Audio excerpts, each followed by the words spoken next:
Well, hello everyone. Welcome to another live stream on the History of I podcast. And today I'm joined by David Pallmann from the YouTube channel Faith Because of Reason. His YouTube channel is tagged in the description below, and it will also be provided. And the link to it will also be provided in the pinned comment after this stream. Again, it's called Faith Because of Reason. And that being said, Dave, thank you for joining me today. Yep, thanks for having me, Jacob.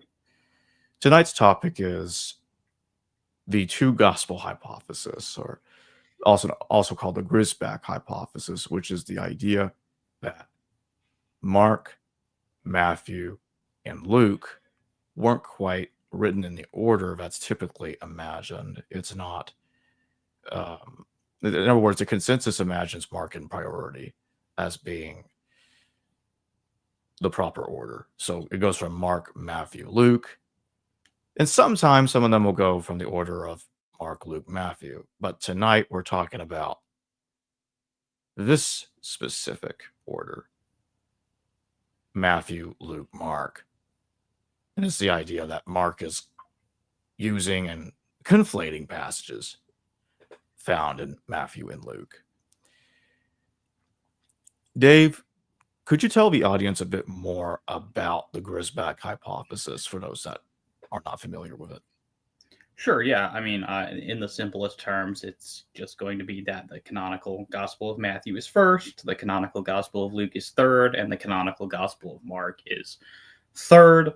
In a lot of ways, it's kind of flipping contemporary consensus opinion in synoptic studies on its head. And I mean, obviously, this is kind of an old trope in synoptic research, is that a lot of arguments for Mark and priority kind of end up being reversible. You can read them the other way.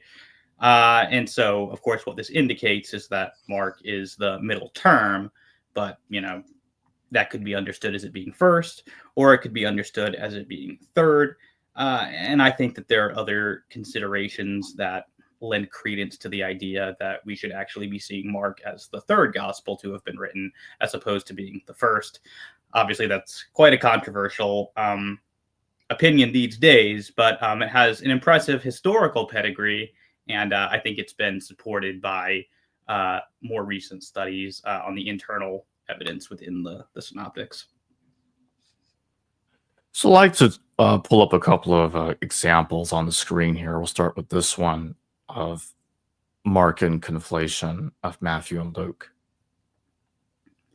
Yeah, and it might be helpful to go through some of the characteristics that are known to result from conflated documents. That way we sort of know what we're looking for. Obviously, first and foremost, we're looking for alternating combinations of wording. So if you're conflating two documents together, then the wording is going to alternate between them. A second one would be minute verbal agreements of only one or very few words with a source other than the one from which is primarily being copied. Third would be that conflating authors often display a tendency to transition between sources at junctures where there is a verbal agreement between those sources. Documents that involve conflation tend to be repetitive or repetitious in the conflated passages. And so those are some of the things that we're looking for. And the one you have up on the screen here would be in Mark 1, 29 through 34. And as it's shown in the visual there, I've colored the agreements with Matthew blue and the agreements with Luke red. And so we can see we've got this pattern of alternating agreement, which of course we would expect. And then more interestingly, we've got this statement here saying that now when the evening came after the sun had set. That's kind of an interesting statement because the first half of that statement agrees with Matthew, right? Only Matthew has that. And then the second half there agrees with Luke. Only Luke has this. And it's a redundant sentence, right? When you're saying when evening came, it's the same thing as saying when the sun had set. We know that this sort of redundancy is a characteristic of conflated documents. Very interesting, right? That Matthew and Luke would independently choose to preserve opposite halves of this if they were copying from Mark. much more expected if Mark is conflating these together. Another interesting thing here is that phrase, now when evening came. That's actually a pretty unique phrase in the New Testament. It occurs, I believe, a total of 6 times in the entire New Testament. All of those, with the exception of this case here in Mark, occur in Matthew. So this seems to be a distinctive introductory statement from Matthew's verbiage, but it's turning up here in Mark, which again would indicate that Mark is dependent on Matthew rather than the reverse. So those are a few lines of argument from this passage that I think support the idea that Mark is the third synoptic to have been written. And would you say that do Markan priorists attempt to, in any sense, or from what you have encountered from defenders of Markan priority, have you encountered anyone that attempted to reverse the argument and say they could see that happening with Matthew using Mark and Luke, or Luke doing that when using Matthew and Mark? Do they try to reverse it? Nothing in detail. In fact, the specific examples of conflation don't really get a whole lot of attention from Markan priorists. The main scholar who addressed this argument, well, I mean, this was like back in the 70s, and he essentially argued that if you're basically, he said, if you're looking at 2 different documents, or well, 3 documents, and you're seeing if one kind of looks closer to this one than this one, then of course you're going to get this pattern. So he sort of tries to argue that it's predetermined by the methodology itself. That was Christopher Tuckett, by the way, who made this argument. I was just about to ask. Oh. Yeah. It was Christopher Tuckett in his book, The Revival of the Griesbach Hypothesis. So yeah, he discussed the argument there, and he basically tried to argue that it's sort of predetermined by the methodology itself. There's some issues with Tuckett's argument there, specifically that in some cases, well, typically it's pretty obvious where Mark is more similar to Matthew or Luke. In some cases, the similarity just doesn't exist in the other synoptic, for example. So it's not actually necessarily predetermined by the methodology in most cases. And then, of course, we can supplement it with other argumentations, such as from, Matthew's distinctive verbiage turning up in Mark and so forth. So, yeah, I mean, only in very broad strokes have I seen Markan priorists address this. I haven't actually seen them get into the weeds. Let's go to the next example. Yep, this would be in Mark 3, 1 through 6. And so this one's kind of interesting. You see the first half looks like Luke, and then towards the end, when we start getting very similar in Matthew and Luke's narratives, it switches over to copying from Matthew. Again, as we saw, that tends to be when these sorts of switches happen in conflated documents. And again, I'm pulling from Thomas Longstaff's work here. He goes through various examples in his book of known conflated documents. And so that's where we're determining how these sorts of characteristics come about. And so what he finds is that when you're copying from 2 different sources, when those 2 sources get similar, that tends to be when the transition happens. In this example in Mark 3 would just be another example of seeing that borne out in the Gospel of Mark, again, indicating that it is likely dependent on Matthew and Luke rather than Matthew and Luke copying from it. Because again, you'd have to believe that Matthew and Luke independently are preserving different halves of the text here. And there doesn't seem to be any good reason to think they would do that. Very obvious reasons for Mark to just blend them together like this. Yes, I did have Thomas Longstaff on a couple of years ago. I first heard about him through your channel, and then again when I was reading Delbert Burkett, one of his books. He does cite him as well as he cites him to provide examples of Markan conflation, because Burkett, as you know, also believes that there is a Markan conflation going on, but not with Matthew and Luke, but with 2 hypothetical proto-marks instead of them, proto-mark A and B, that he thinks Matthew and Luke use respectively. Matthew used A and Luke used B, and Mark conflates both of them. Yeah, Yeah, Burkett's book is really good, especially when it comes to rebutting some of Tuckett's objections. Obviously, he ends up in a bit of a different place than I do because he thinks that there's proto sources that are involved. In my view, it's kind of just unnecessarily complicating his synoptic theory, but I like a lot of what Burkett has to say. Yeah, and I that's why I wanted to get Longstaff on, and I managed to get him on once. And I found his arguments interesting because I understand where he's coming from. I understand where you're coming from. That I think that we shouldn't be, like, in light of this, I think people shouldn't be closed-minded to the possibility that this is actually happening. And that's why I wanted to, like, give a voice to the Grisback hypothesis. In fact, recently I had another scholar on that actually is leaning towards the Grisback position, Nicholas Lunn. He said in the interview that I did with him that he's changed his mind and he's actually leaning towards the Grisback hypothesis that Matthew, Luke, Mark ordered. So Yeah, I find that really interesting because I don't think that the arguments for the Griesbach hypothesis have ever really been refuted, right? For people who perhaps aren't as familiar with the history of the synoptic problem, the Griesbach hypothesis was, of course, kind of popular early on in the study of modern textual criticism.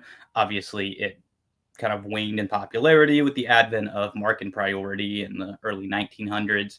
Sort of came back in the mid 1900s and was actually a strong contender, like right up until the late 90s, early 2000s, when its proponents, chiefly William Farmer and some of his students like David Peabody, people like that, they started dying off. And that's sort of why the Griesbach hypothesis isn't a live contender as much these days. I don't think it's because any of the arguments ever got refuted. I think they're all still good, most of them are still good, or at least can be modified to be made good. I should probably qualify that a little bit. But yeah, it's mostly just that the proponents of it died off. So I'm very interested to see if a revival of it happens again, as perhaps more scholars like, I'm sorry, I missed his name, but the scholar Nicholas Lunn. Nicholas Lund. Okay. Yeah, so it'd be interesting to see if scholars like him could bring it back a little bit. Yeah, I think there are some signs of that happening. It's very slow, but I think something like that is brewing. Let's get to the third example. There we go. Okay, yes. So this is a fun example here. This is in Mark 9, right? This is the story of the strange exorcist. It's a story that only turns up in Mark and in Luke, right? So this story, the story of the strange exorcist, that's not in the Gospel of Matthew. But what's interesting in Mark's account is that right where Luke's story ends, Mark has this extra bit to the story, except it mirrors a completely different passage in Matthew 10, which I have on the screen for you here. So if we accept the thesis that I defend, that Mark is third, this makes sense, right? This quotation here in Matthew, it kind of supports the point that is being made in Luke's story. Mark doesn't want to include all this stuff from Matthew, but he does want to include this quotation because it supports this point that's in Luke. So he just kind of adds it in. He tacks it on to the end of the story there. Now, if you go with the standard thesis of Markan priority, then Luke, for whatever reason, just decides to stop copying right here. And then Matthew, for some reason, doesn't include the original story at all. And he only copies this last sentence that just so happened to be left out by Luke. Very strange if that's what's happening. And again, obviously, if it was just this one example, maybe you could see it happening. But as we're seeing, we've got numerous examples of this sort of editorial behavior that we would have to believe is going on. And it starts just looking too convenient to believe that Luke and Matthew are like independently preserving opposite halves of Mark's narrative, right? whatever part didn't get preserved by the other one, the other guy chooses to keep that. There's no examples of known documents that are conflated that way. It doesn't really even seem to make sense. Obviously, the sorts of redundancies and things that turn up in Mark's narrative, these are characteristic of conflation, which I think further, supports that hypothesis. So when you start considering all of these examples together, I think it begins to look very plausible that Mark is combining Matthew and Luke together. Yeah, that is something that I think Grisback advocates have made a good point on. There is it is kind of strange how Matthew has a piece and Luke has the other piece, and Mark has both sometimes rearranged or arranged in a certain way. And if you have Matthew and Luke using Mark, you can see these complications forming where Mark seems to be having a piece of one and a piece of the other. And then the other two should have additional pieces from Mark, but they lack it. And sometimes one will have one part of it and the other will have the other. And I remember Burkett going through numerous examples of this happening when he said that there's a problem with the standard view of Mark and priority. And this was one of the issues that he was pointing out. Yeah, I agree with Burkett on that. Again, I don't completely agree with where Burkett goes with that. My agreements are more with Longstaff, but I do think that Burkett is very good about defending that this is a genuine phenomena, that we are dealing with this a real pattern here, and also with debunking scholars like Tuckett who have tried to sort of minimize the phenomenon and say it's illusory or generated by the methodology or something like that. Do you also see something like this happening with the resurrection narrative in Mark, where Mark's copying the language of Matthew and Luke and try to splice the resurrection narratives together? Do you see something like that? I have not specifically noticed the phenomenon of conflation turning up in the resurrection narratives. And I mean, well, some of that's just because once you get kind of to the passion narratives of all the synoptics, they all kind of diverge from one another in important respects. That's not to say that there's no similarities at any points, but they get very different there.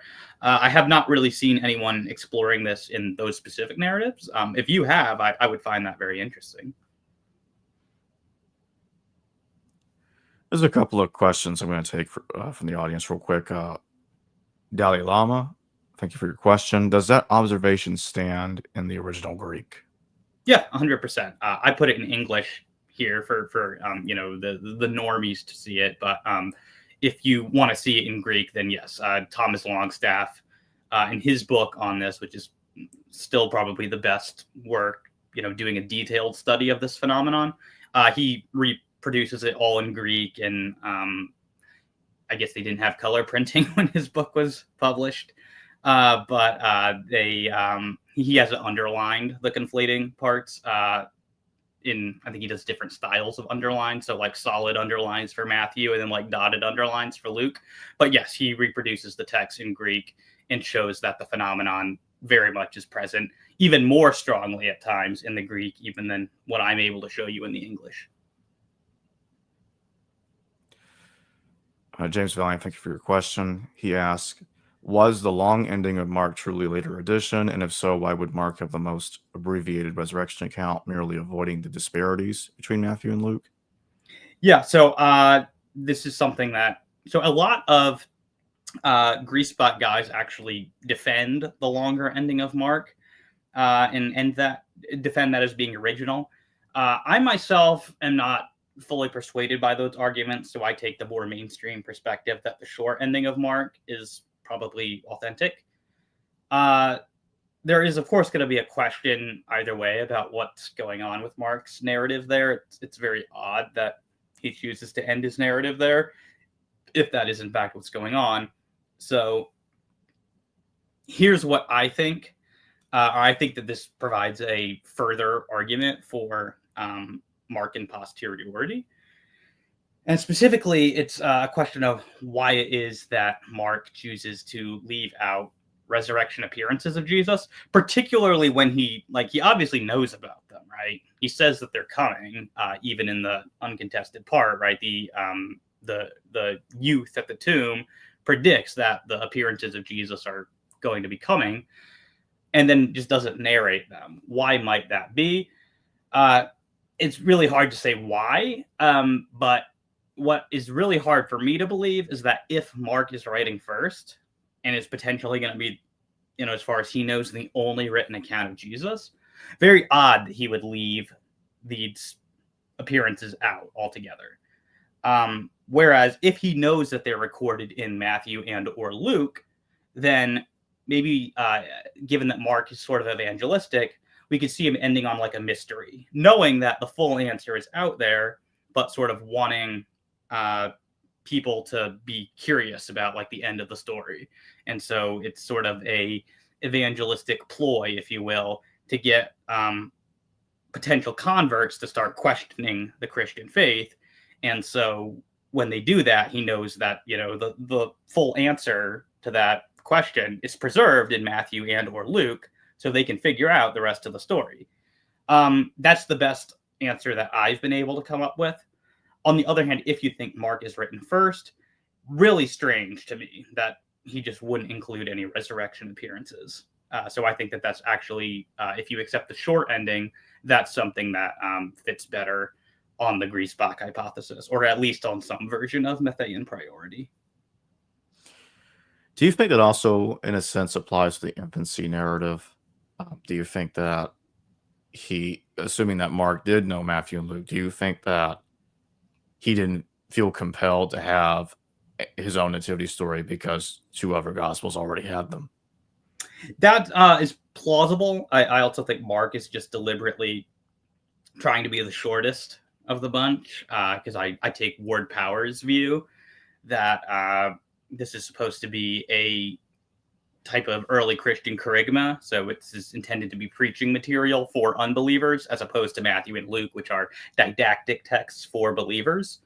And so, given that, Marx just cuts a lot of stuff that he doesn't see as being being as relevant or as of much interest to his audience. So for that reason, I think his brevity concerns, and then also the fact that it's already recorded, could be reasons that the nativity story is just left out of Mark. Do you also think that it could be that Mark might have perceived a contradiction, or he just had a hard time explaining the differences between Matthew and Luke's infancy narratives and genealogies? If I didn't hold the religious beliefs that I hold, then that's certainly something that I'd be a little more open to toying with, because I take patristic testimony a little more seriously than a lot of scholars do. I take very seriously the thesis that, specifically from Clement of Alexandria, that Mark constitutes a sermon that Peter preached in Rome. And so he's trying to the best of his ability to sort of transcribe that. And so I would say that probably the nativity story is just not included in the sermon that Peter preached in Rome. So that would be that's also doing some work in why I think that the nativity story is absent. But if you reject that and you take a perhaps less evangelical perspective on things, then yeah, I think that could be something that would be worth considering in favor of the sort of synoptic theory that I defend.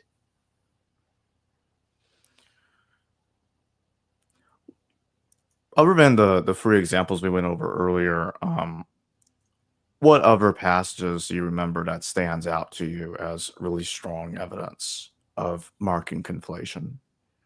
Yeah. Well, and I would refer people obviously to Thomas Longstaff's book for a full analysis of these, because I think he's got the best work on it.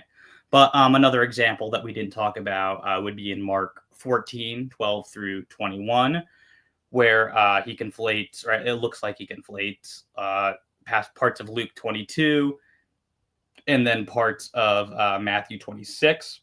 So this is about the sort of Last Supper. Again, we see the sort of phenomenon of alternating between the texts. Again, just really strange if they're preserving opposite narratives. There was another one I was going to mention, but I'm having trouble locating it in my notes, and it's been a little while that I looked at this. But I think Longstaff details 17 different examples, and then Pearson Parker also has an article where he goes through, I think, like 12 or 13 examples of this. Obviously, some of them are the same. So if people want a full list, I would refer them there. But yeah, Mark 14 is another one I can think of off the top of my head. What about when it comes to Mark's omission of the double tradition? What do you make of that in light of the Grisback hypothesis? Yeah, again, I think it typically has to do with broadly brevity concerns, and then also going back to Ward Power's hypothesis that Mark is charisma. This double tradition material, I take it that he doesn't see that as being as evangelistic. And then, of course, going back to Clement of Alexandria's statement, I would say that that material is just not in Peter's sermon in Rome. So that's sort of the threefold answer to why I think that material is not contained in Mark. And when there is overlap with the double tradition, like in the Beelzebub pericope in Mark, do you see evidence of conflation there as well? I'm not sure if I see it in that specific passage. Obviously, it's not present in every passage that's there. It tends to be in some of these longer narratives that we've detailed here. Although you can find it in shorter passages. Bernard Orchard has an article from a while back where he talks about some of these sort of shorter examples that turn up in Mark here and there. But for the most part, it's in those larger passages.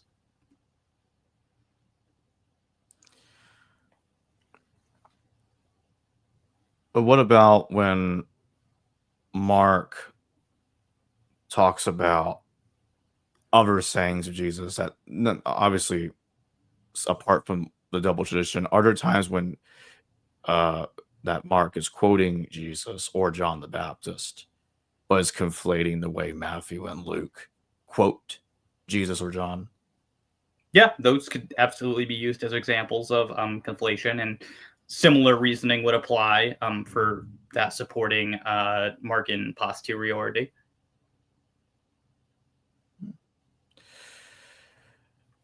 What about the other miracle stories in Mark? Have you seen additional conflation going on there? Could you give me a specific example? What about the two feedings, the 4 and the 5,000? And Luke only has one of the feedings, Matthew has both, and Mark has both. Yeah, I'm not sure if those passages specifically exemplify conflation. I think one of them does actually. I'm pretty sure Longstaff talks about one of them as giving. Well, I guess that would have to be the feeding of the 5,000 since all three of them have that. Right. Yeah. Yeah. As far as feeding of the 4,000, I mean, I guess there couldn't be conflation, right? Because Luke doesn't have that story. So yeah, obviously it couldn't be present there. Why do you think Mark decided to include that detail, but Luke omitted it? Luke decided to just have one feeding story. Yeah, that's a good question. I don't have a specific hypothesis about why that would be. Do you?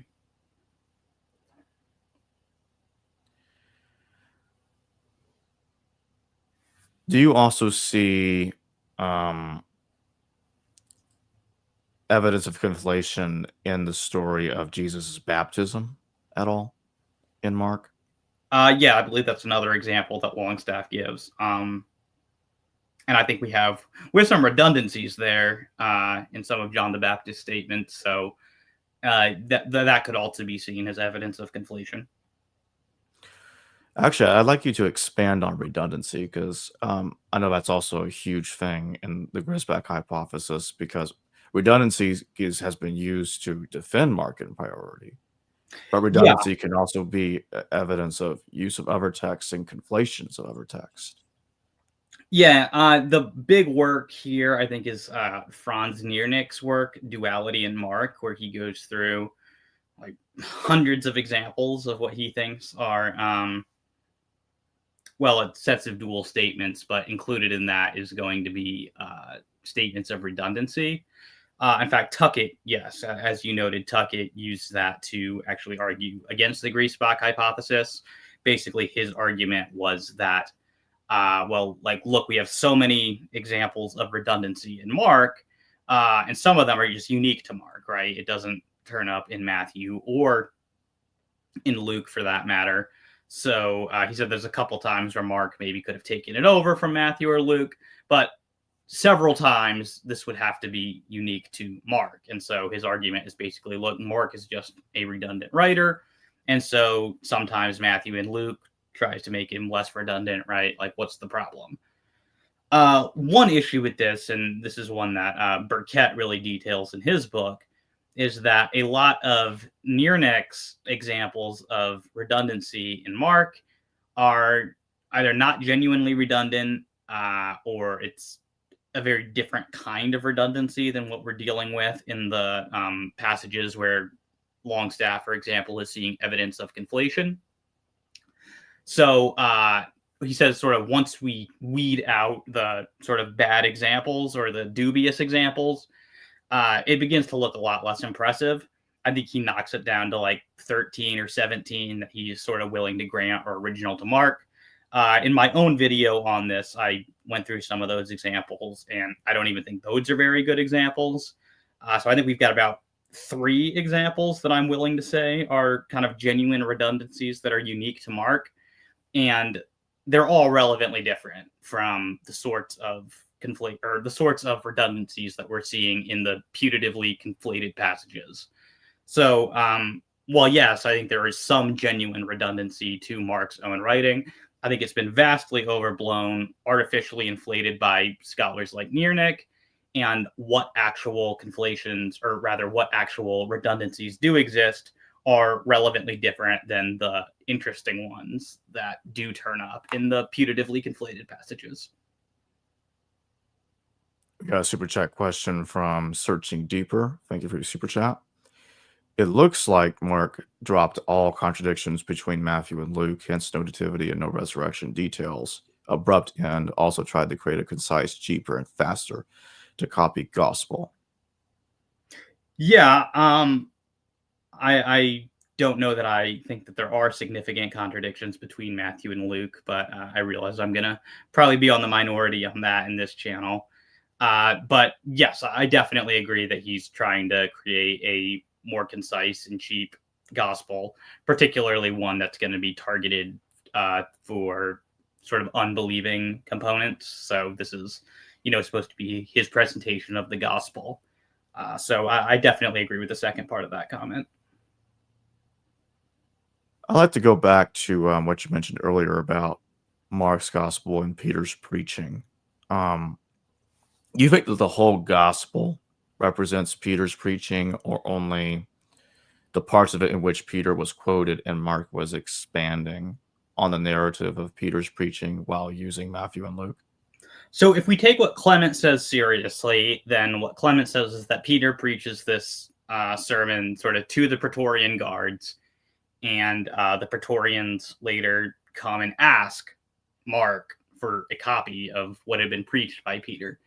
So what I think is going on here is that Mark is trying to be as faithful as he can to what Peter said, but he obviously doesn't remember everything verbatim. So probably the Gospel of Mark is not exactly like what the sermon was. Hence, the extensive dependence on Matthew and Luke to fill in the story. So there are probably some areas of expansion and such, but I think Mark is generally trying to be faithful to what Peter said. I don't think he's just going off on the, into left field doing his own thing.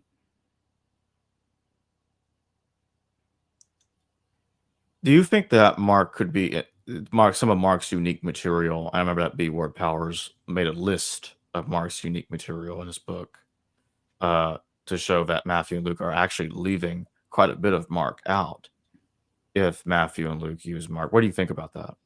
Yeah, I know some people have challenged what Powers has to say there, so it is something I probably need to look into more deeply.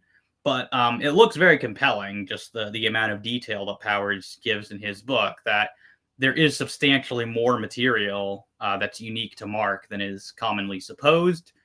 And the reasons for like the high estimates, we routinely see people saying things like, well, 90% of Mark is reproduced in Matthew. uh Powers really gets into that. Kind of depends on how you count, right? Like if you're just counting sort of verses in there and saying like, well, that verse is sort of mostly reproduced in Matthew, so I'm just going to count it, then yeah, you can get up to numbers as high as 90%. But if you are, more choosy in how you try to be more selective, you can get lower numbers than that. I think, if I remember correctly, was he say like 20, 25%, maybe 30% of Mark is unique if you use like a very restrictive method of determining how much of Mark is actually reproduced in Matthew. So I certainly find what Powers says there to be persuasive, but because there has been some criticism of it, it's something I'd want to look into more before like definitively saying like, yes, I think Powers is right about that. Do you think that some of that unique material might have been influenced from Peter's preaching? Oh yeah, I mean that's generally going to be my explanation for where Mark is getting his unique material from. Is I think that does come from Peter. Obviously, you don't have to accept that to hold to the Griesbach hypothesis. Obviously, I know you would date the Gospels considerably later than I would, and so probably Peter wouldn't even be available to be a source by your reckoning of the Gospels.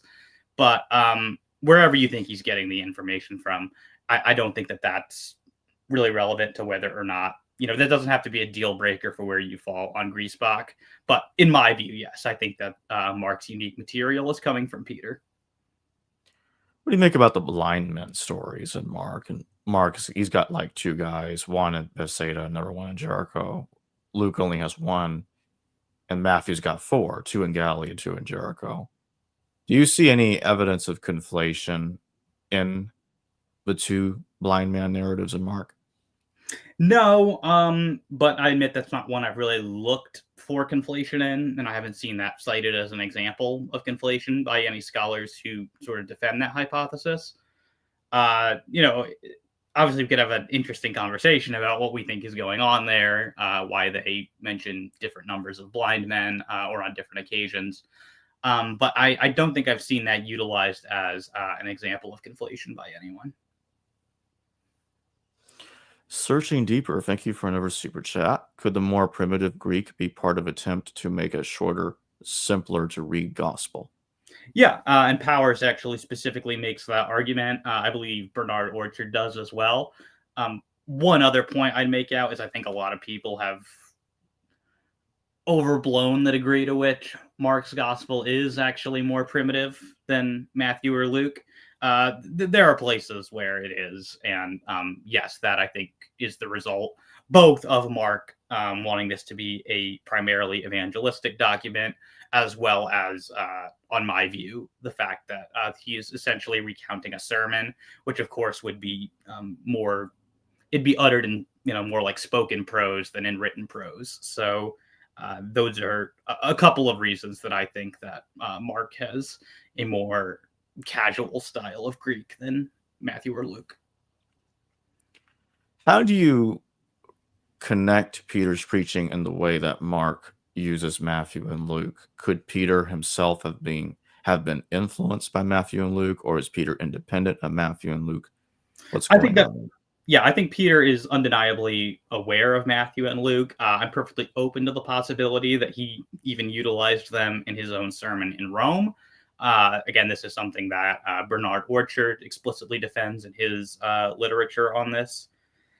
But you don't even actually have to go there. You could say that, Peter's just spitballing, and then Mark is trying to work from memory and is kind of just consulting Matthew and Luke and be like, oh yeah, I remember Peter talked about that part of that, and no, he talked about that part from Luke.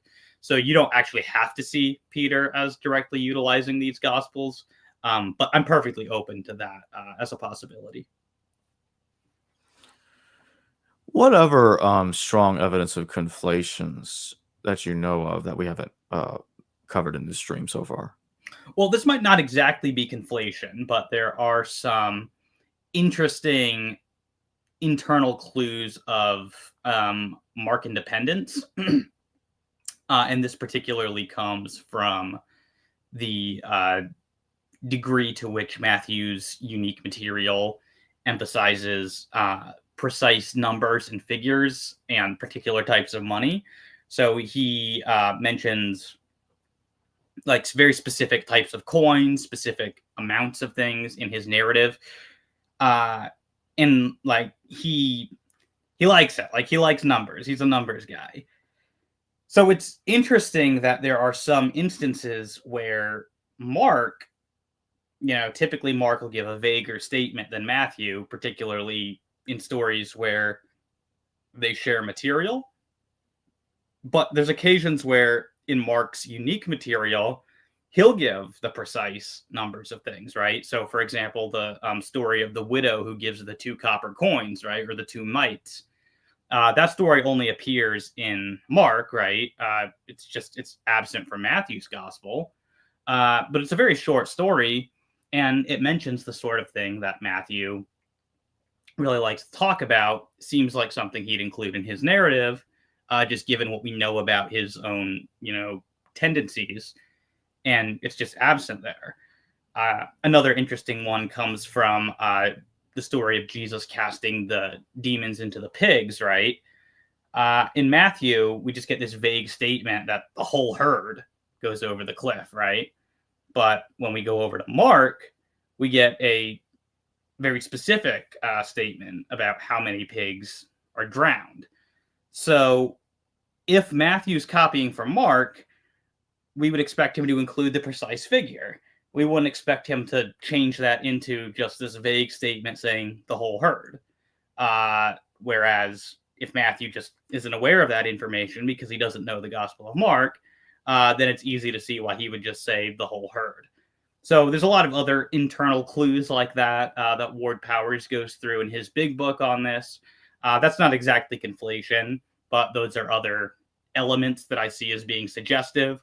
I wouldn't rest the case for the Griesbach hypothesis on those sorts of examples, but I think they're worth mentioning in addition to things like inflation and obviously the patristic witness as well. Have you ever examined the Eucharist in Mark to see if there's conflation going on there as well? No, but I think that would be interesting to sort of go through it. And it's someday I would really like to do my own research, just independent of people like Longstaff and Parker, and see if there are actually a lot more examples than a lot of them are counting. Because I think it's a neglected field, largely just because it's kind of taken for granted that Mark is the first gospel written. And so, of course, if Mark is first, then he can't be conflating Matthew and Luke. But I would not be at all surprised if there are a lot more examples of conflation, or at least things that look like conflation in the Gospel of Mark than have even been published about.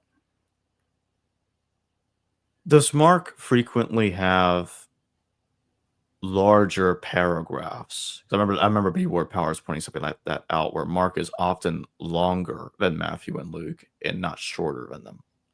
Yeah, that's because Mark is the shortest gospel of the bunch, but his individual pericopes, his individual stories, actually tend to be longer. I think that that's something that kind of fits well with the conflation hypothesis, because obviously if you're taking 2 narratives and mixing them together, then unless you're leaving a ton of stuff out, you're obviously going to result with a larger narrative. But yes, it is the case that Mark's individual stories in general tend to be longer than in the other synoptics. What do you make of the argument that some make that Papias is supporting Mark in priority? Yeah, I find it very weak. Well, for 2 reasons. So just taken on its own, it depends on a particularly dubious interpretation of one of the words that's in there. And another thing to point out here is we don't really have the full context of this quotation in the undisputed section in Eusebius. So it's really hard to make anything of it. And again, the translational argument, it's not very strong. So Papias, is it possible, just given what we have in the uncontroversial section of Eusebius? I put it in the category of possible, but like it's not even particularly probable, given given that it depends on us having to translate a word as therefore, and there's other possible ways of translating that. And for people who want details on that, again, Powers goes into detail on that particular argument and why it doesn't succeed in his book. The other reason is that I am fully persuaded by an argument that Charles Hill has put forward that Eusebius actually records a fuller statement of what Papias says there at a different point in ecclesiastical history. If Hill is correct that we have a fuller statement of what Papias said recorded, then the particular statement that is cited by Eusebius is going to so in that fragment, so in the he calls the lost fragment, it's very explicit that Matthew is the first gospel written, basically. It looks, very similar to what Irenaeus tells us in Against Heresies, right? Obviously, Irenaeus believes that Matthew's the first gospel. So if this information is coming from Papias, and I think that Hill gives pretty compelling arguments to think that it is, then that's just going to be the final nail in the coffin that Papias believed in Matthean priority, along with all of the other patristics. So my final question as we wrap up, is there which videos in particular would you say is like the best kind of videos the best of the videos to watch on your channel, Faith Because of Reason, for those that want to look into the Grisback hypothesis further? Yeah, I think for your particular viewers, they'll probably like the third section of my series on the synoptic problem. So it'd be called the synoptic problem part 4. So it'd be the synoptic problem part 4, the internal evidence for Matthean priority. I would also probably recommend the second video in the series, which is the synoptic problem part 2, a critique of Markan priority.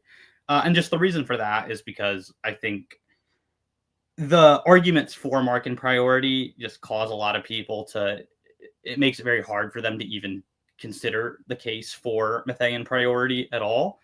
So I think if I show in that video, as I think that I do, that the arguments for Markan priority are at least far from being as conclusive as they're often made out to be, that should at least open us up to the possibility of something else.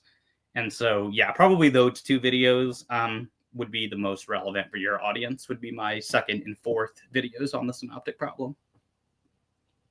Yeah, I would recommend that my audience takes a look at that, and also to look at the interviews I did with Thomas Longstaff and Nicholas Lunn. We do have another super chat from Searching Deeper again. Thank you for your super chat. I don't mean there are actual contradictions, but Mark is trying to avoid controversial things he's not sure of or Peter never spoke on. Yeah, that could certainly be plausible. That would work well with the Griesbach hypothesis. And I'd like to remind everybody that Dave's channel, Faith Because of Reason, is tagged in the description below, and the link to it will also be provided in the pinned comment. That being said, thank you for joining me today, Dave. Thanks for having me. Hello viewers, thanks for watching this video from the History Valley YouTube channel. Please don't forget to subscribe and hit the notification bell. And if any of you wish to further support this channel, please consider checking out this channel's Patreon page and becoming a patron, and or donate through PayPal or through Super Chat during your live stream. Thank you.